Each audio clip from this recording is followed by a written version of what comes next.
Sabela tiene 35 años y es administrativa. Hace un año tuvo un ictus mientras estaba viendo la televisión. La ingresaron de urgencias en un hospital. Y cuando al final se despertó, el mundo se había puesto al revés. Las palabras no le salían. Sabela, que siempre había sido muy habladora, ahora no tenía palabras, se le escapaban, estaba en pánico.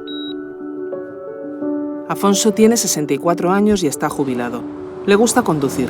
Ha estado toda la vida trasteando con motores. Pero hace 3 meses un coche se cruzó de carril, el suyo dio una vuelta de campana y recibió un fuerte golpe en la cabeza.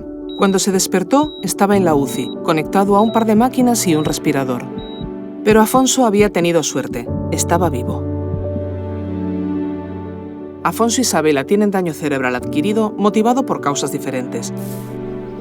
A Sabela a veces le cuesta leer, las palabras pierden su significado. Se confunde con los nombres o se olvida de lo que tiene que hacer o se deja cosas. Ha tenido que empezar desde el principio, pero poco a poco ha ido recuperando las palabras. Afonso, después de un mes en una silla de ruedas, ha empezado a caminar, aunque con rigidez.